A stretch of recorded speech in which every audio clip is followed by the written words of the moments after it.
Hello friends, मेरा नाम है मेहुल शर्मा और आपका स्वागत है मेरी इस नई वीडियो में। चलिए शुरू करते हैं।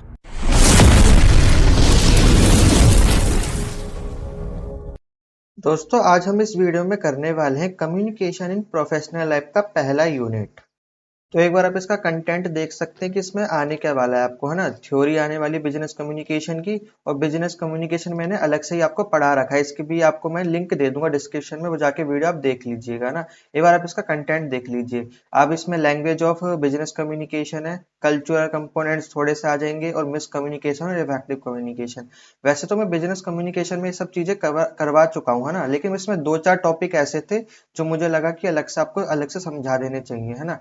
तो जैसे कि आप ये इमेज भी दिख रहे होंगे, ये बिजनेस कम्युनिकेशन में ऑलरेडी पढ़ा चुका हूँ, तो आप इसको एक बार देख लीजिए तो आपको सारे क्लैरिटी हो जाएगी, है ना। बिजनेस कम्युनिकेशन क्या है, उसके अंदर क्या क्या फंक्शंस होते हैं, वो सब चीजें आपको इफेक्टिव कम्युनिकेशन कैसे कर सकते हैं, वो सब चीजें इस वीडियो में मिल जाएंगी। इसकी जो लिंक है डिस्क्रिप्शन में भी डाल दूंगा, और आई बटन में भी आपको दिख रही होगी।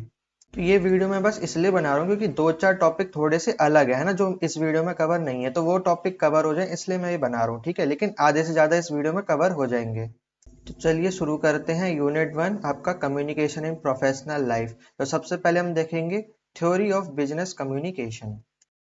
और हाँ, एक बात और बता दूं, जैसे मैंने बिजनेस कम्युनिकेशन पढ़ा है उसको हिंदी और इंग्लिश दोनों में पढ़ा है, क्योंकि वो कॉमर्स के अंदर आता है ना, कॉमर्स की कैटेगरी में आता है। तो आप उसको हिंदी में भी दे सकते हैं, लेकिन जो कम्युनिकेशन इन प्रोफेशनल लाइफ है ये इंग्लिश में आता है, तो आपको इंग्लिश में ही लिखना पड़ेगा। आप हिंदी में ही पेपर नहीं दे सकते, है ना। तो आपको इंग्लिश में ही पढ़ना पड़ेगा और इंग्लिश में ही पेपर दे के आना पड़ेगा। तो देखिए, अब आपको बताया गया है कि बिजनेस कम्युनिकेशन की थ्योरी क्या होती है, यानी बिजनेस कम्युनिकेशन जब भी आप करने वाले हैं तो उसके सिद्धांत क्या होते हैं।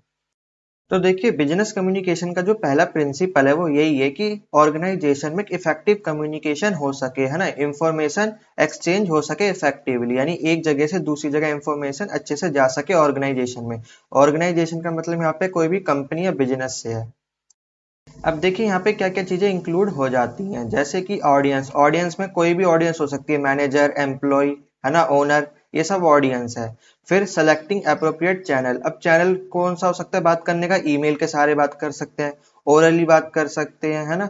और भी कई सारे रिपोर्ट वगैरह दे सकते हैं, है ना, प्रेजेंटेशन कर सकते हैं। तो ये सब क्या होते हैं, चैनल्स होते हैं बात करने के लिए। और देखिए, जब भी ये एक्सचेंज कर रहे हैं इंफॉर्मेशन, तो ये इनको इंश्योर करना चाहिए कि जो मैसेज जा रहा है वो काफी ज्यादा क्लियरिटी के साथ जा रहा है ना। कोई भी अगर ओनर अपने एम्प्लॉय से बात करे तो काफी क्लियरिटी से बात करा, या तो प्रेजेंटेशन के माध्यम से या ईमेल के माध्यम से। तो जब भी ईमेल के माध्यम से बात करेगा तो काफी उसमें क्लियरिटी होगी, है ना, बिल्कुल साफ साफ शब्दों में, पूरा मतलब एक फॉर्मेट में पूरा ईमेल लिखा होगा। तो बिजनेस कम्युनिकेशन में यही होता है कि हर चीज बिल्कुल प्रॉपर प्रोफेशनल होती है। और साथ ही साथ जब बिजनेस कम्युनिकेशन करते हैं तो उसमें जो आपको फीडबैक मिलता है वो आपको कंटिन्यूस इम्प्रूवमेंट करने में हेल्प करता है।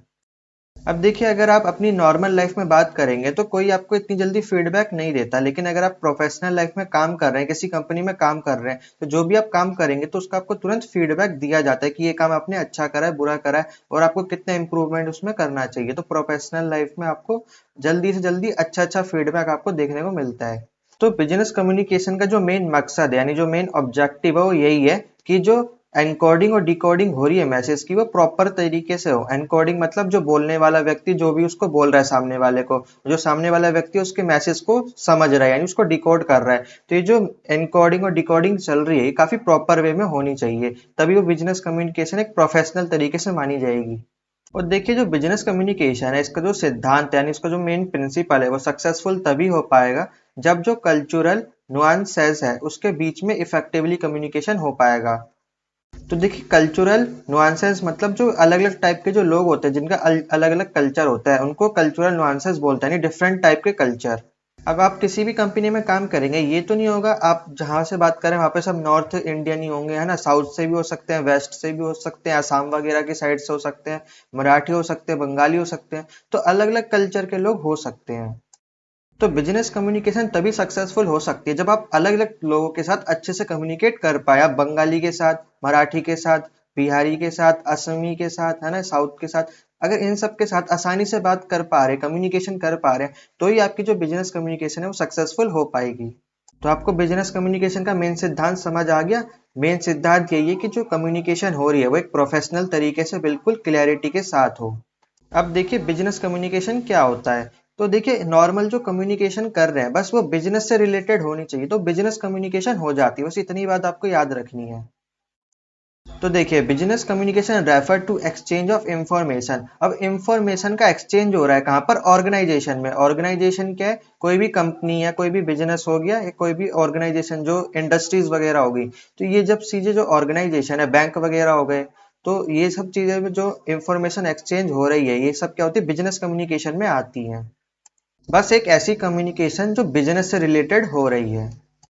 अब देखिए ऐसी कम्युनिकेशन में ज्यादातर क्या होता है? डिसीजन मेकिंग के लिए बात की जाती है ना, कम्युनिकेशन की जाती है। कोई भी डिसीजन लेना होता है मेनली उसमें यही बात की जाती है ना। कंपनी में जो भी कम्युनिकेशन होती है वो डिसीजन मेकिंग पे बेस होती है, और उन सब का जो कॉमन गोल होता है उसको अचीव करने के लिए वो सब कम्युनिकेशन करते हैं, है ना। मान लीजिए कोई बॉस ने अपने एम्प्लॉय को ईमेल भेजा, तो वो क्या ईमेल पूछेगा कि हाँ जो मैंने आपको काम दिया था वो कहाँ तक हुआ। तो वो कॉमन गोल को अचीव करने के लिए कम्युनिकेट कर रहे हैं। फिर जो एम्प्लॉय है वो उसको रिप्लाई देगा, तो जो रिप्लाई दे रहा है वो भी क्या कर रहा है? एक कॉमन गोल को अचीव करने के लिए रिप्लाई दे रहा है। तो कंपनी में जितना भी काम चलता है कॉमन गोल को अचीव करने के लिए वो सारी कम्युनिकेशन उनकी चलती है, चाहे वो ओरली हो या ईमेल पे हो या प्रेजेंटेशन के माध्यम से हो या कोई भी अलग तरीके से हो सकती है। तो लेकिन उनका गोल क्या होता है? सेम ही होता है।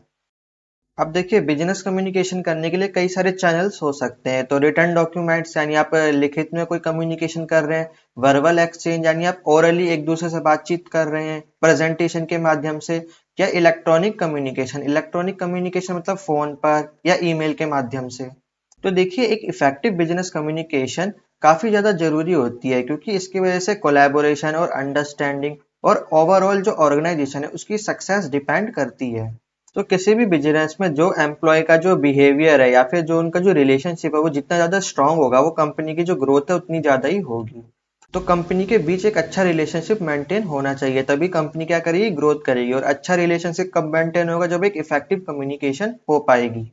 अब हम देखेंगे लैंग्वेज ऑफ बिजनेस कम्युनिकेशन। अब देखिए जब भी आप प्रोफेशनल लाइफ में बिजनेस कम्युनिकेशन करते हैं तो जो भी आप कम्युनिकेशन करेंगे वो फॉर्मल लैंग्वेज में होनी चाहिए, और आपकी जो लैंग्वेज है वो काफी ज्यादा प्रिसाइज होनी चाहिए, काफी सटीक लैंग्वेज होनी चाहिए। यानी जो भी आप बात कर रहे हैं सामने वाले को समझ आनी चाहिए और काफी सटीक होनी चाहिए। यानी आप फालतू बात नहीं कर सकते, काम से रिलेटेड ही आपको बात करनी पड़ेगी, है ना। आप बॉस से अगर अपने बॉस से बात कर रहे हैं तो उसको काम से रिलेटेड बताएंगे कि आज हमने इतना ग्रोथ कर ली, आज हमने ये प्रोडक्शन बढ़ा ली, है ना। ये सब बातें करेंगे, है ना। प्रोफेशनल लाइफ से रिलेटेड बात करेंगे। अब ये बताने लग जाएंगे कि आज मेरे घर में खाना नहीं बना, ये सब बातें नहीं करेंगे ना, फालतू बातें नहीं करनी।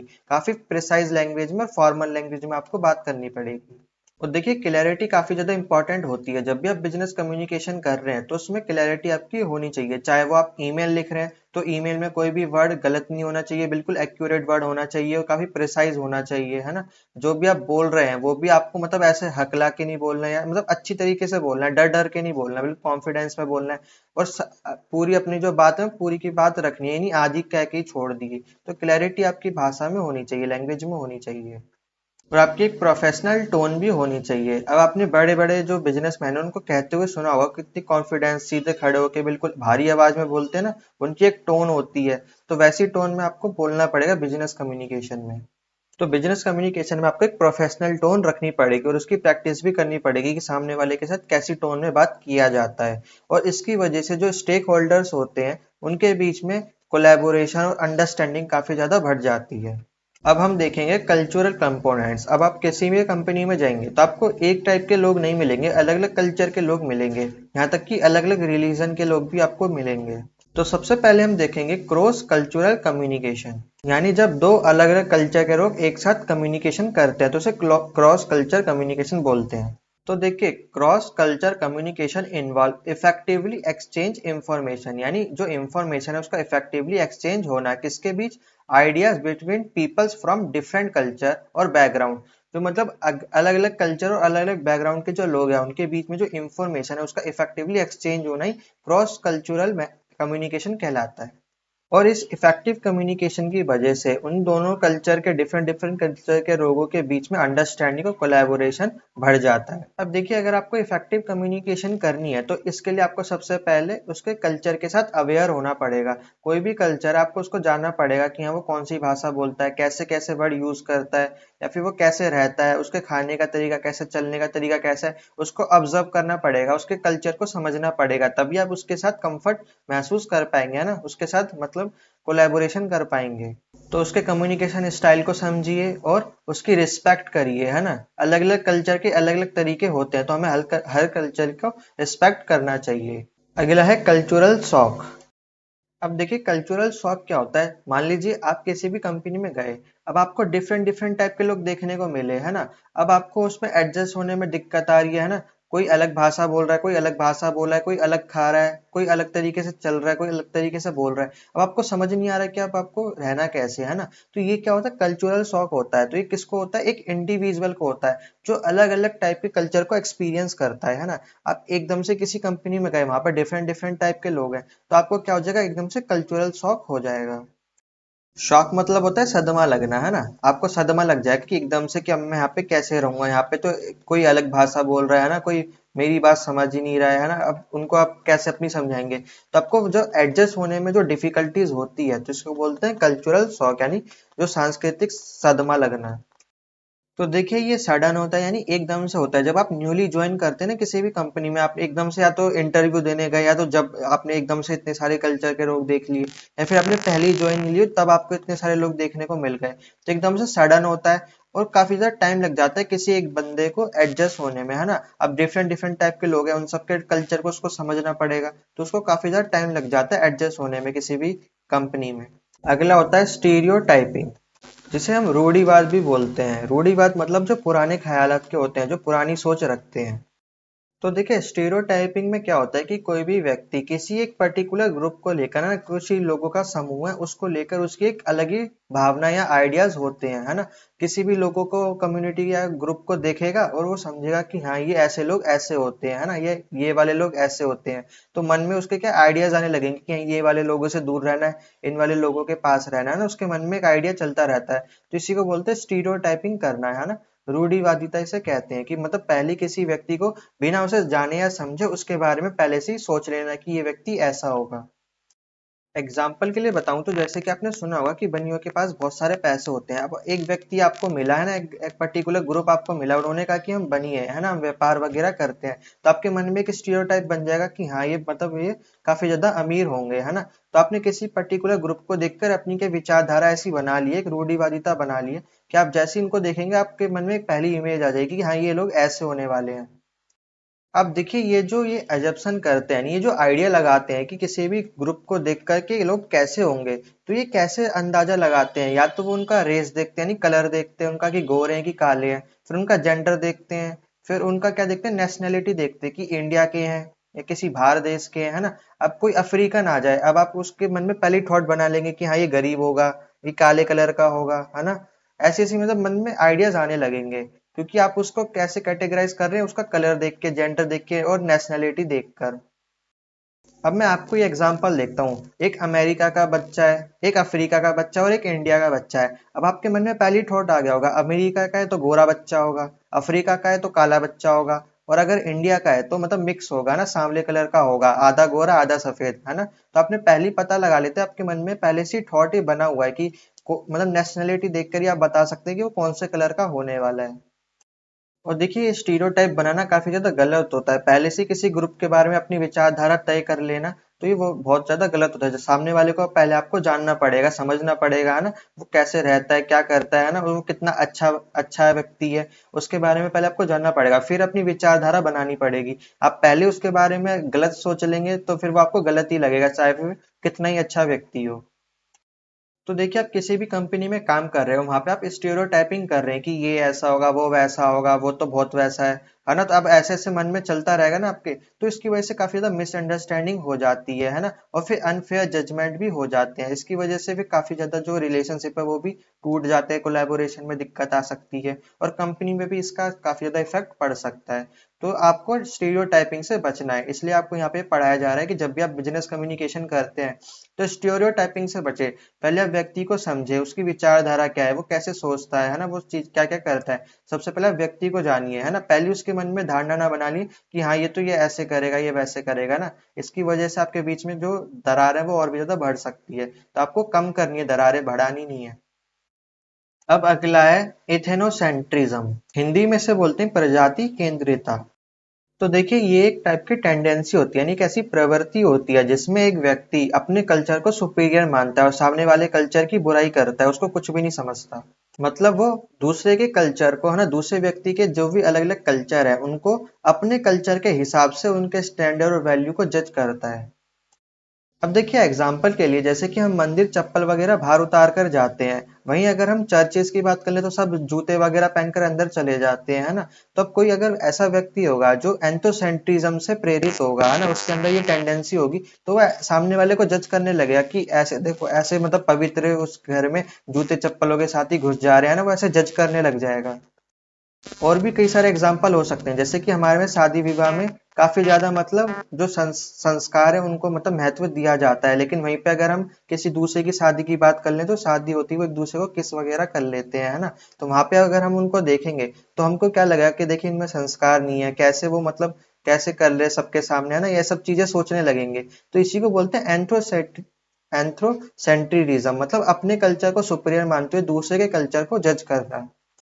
तो देखिए जब भी आप बिजनेस कम्युनिकेशन करेंगे तो आपको इस चीज से बचना है ना, क्योंकि आपको डिफरेंट कल्चर के लोग मिलेंगे, अब उनका अलग कल्चर है ना, उनके कल्चर में अलग चीजें होती हैं। तो अब आपको अपने ही मतलब कल्चर के आधार पर सामने वाले के कल्चर को जज नहीं करना है ना। आपका अपना कल्चर फॉलो कीजिए, उनको अपना कल्चर फॉलो करने दीजिए। आपको बस जज करना है उसकी आइडियोलॉजी को लेकर, सामने वाले व्यक्ति कैसा है, अच्छा है बुरा है ना, उस पर जज करना है, उसके कल्चर के हिसाब से उसको जज नहीं करना है। और अगर कोई व्यक्ति ऐसे जज करता है तो इसके वजह से मिसअंडरस्टैंडिंग हो सकती है ना। और फिर उनके बीच में जो इंफॉर्मेशन ट्रांसफर है वो भी कम हो सकती है, तो इसकी वजह से कंपनी को ही नुकसान होगा, है ना। और फिर कंपनी को नुकसान होगा तो आपको खुद को ही नुकसान होगा। तो जब भी आप बिजनेस कम्युनिकेशन करें तो इन सब चीजों से दूर रहिए, जैसे कि एंथोसेंट्रिज्म, स्टीरियोटाइप, है ना, कल्चरल शॉक, इन सब से थोड़ा बचकर रहिए, जब भी आप इफेक्टिव कम्युनिकेशन कर पाएंगे। अगला है मिसकम्युनिकेशन एंड इफेक्टिव कम्युनिकेशन। तो देखिए मिसकम्युनिकेशन मतलब होता है जब भी आप किसी के साथ इंफॉर्मेशन शेयर कर रहे हैं और वो बीच में ही ब्रेक डाउन हो जाए, यानी वो मतलब इंफॉर्मेशन सामने वाले तक ना पहुंच पाए। अब मान लीजिए आप फोन पे बात कर रहे हैं और सिग्नल चला गया, फिर आप जो बात कर रहे हैं वो सामने वाले तक नहीं पहुंच पाई, तो ये क्या हो गया, मिसकम्युनिकेशन हो गया। अब मान लीजिए आपने ईमेल लिखा और सामने वाले को भेजा, लेकिन आपने क्या करा, एड्रेस ही गलत डाल दिया, तो ये क्या होगी, मिसकम्युनिकेशन हो गई। तो मिसकम्युनिकेशन मतलब है जो इंफॉर्मेशन आप भेज रहे हैं सामने वाले को वो अच्छी तरीके से ना पहुंच पाए। और इफेक्टिव कम्युनिकेशन क्या है कि जो भी आप इंफॉर्मेशन सामने वाले को भेज रहे हैं वो काफी ज्यादा क्लैरिटी के साथ और क्लियर तरीके से पहुंच जाए, और वो भी अच्छी तरीके से पहुंच जाए, और सामने वाले को भी आपके जो कहना चाहते हैं वो अच्छे से समझ आ जाए। तो देखिए ये सब कैसे हो सकता है, क्लियर एक्सप्रेशन से, एक्टिव लिसनिंग, अगर सामने वाला अच्छी तरीके से सुन रहा है तो भी आप इफेक्टिव कम्युनिकेशन कर पाएंगे। सामने वाला अगर आपकी बात ही नहीं सुनेगा तो मिसकम्युनिकेशन होगा पक्का, है ना। म्यूचुअल अंडरस्टैंडिंग होनी चाहिए, है ना, आपके बीच में एक अच्छा रिलेशनशिप होना चाहिए। जितना अच्छा रिलेशनशिप होगा कम्युनिकेशन भी उतनी बढ़िया तरीके से होगी। तो इन सब चीजों का आपको ध्यान रखना है। तो आज के लिए बस इतना ही, ये पहली यूनिट हो गई है। और आपके जो ये पेपर है कम्युनिकेशन इन प्रोफेशनल लाइफ, तो अगला तो बस वो है राइटिंग है, मतलब उसमें जॉब वगैरह लेटर वगैरह आएगा, जॉब के लिए लेटर लिखना है वो सब आएगी, राइटिंग रिपोर्ट वगैरह। तो बस जो आपकी थ्योरी थ्योरी है वो सिर्फ ये पहली यूनिट ही आएगी, तो आपको बस ये पहली यूनिट ही पढ़कर जानी है। और जो दूसरा जो यूनिट है उसका मैं आपको एक बार फॉर्मेट बता दूंगा कि जॉब लेटर कैसे लिखा जाता है, बाकी चीजें वो सब कैसे लिखी जाती है ना, सीवी वगैरह कैसे बनाया जाता है, वो सब चीजें मैं आपको अगली वीडियो में बता दूंगा। तो आज के लिए बस इतना ही। आई होप मैंने आपको जितना पढ़ा है आपको अच्छे से समझ आ गया होगा। और एक बार आपको रिकॉल कर दूं कि बिजनेस कम्युनिकेशन की जो वीडियो है वो जरूर देख लीजिएगा, और उसकी जो लिंक है वो डिस्क्रिप्शन में दी हुई है। अगर आप उसको पढ़ लेते हैं, एक बार देख लेते हैं, तो आपको बिजनेस कम्युनिकेशन अच्छे से समझ आ जाएगा। तो जल्दी से चैनल को सब्सक्राइब कर दीजिए और वीडियो को लाइक कर दीजिए, और अगर आपको इसकी पीडीएफ चाहिए तो आपको टेलीग्राम पर मिल जाएगी, ठीक है। तो मैं मिलता हूँ आपको इसकी नेक्स्ट वीडियो में, तब तक के लिए जय हिंद।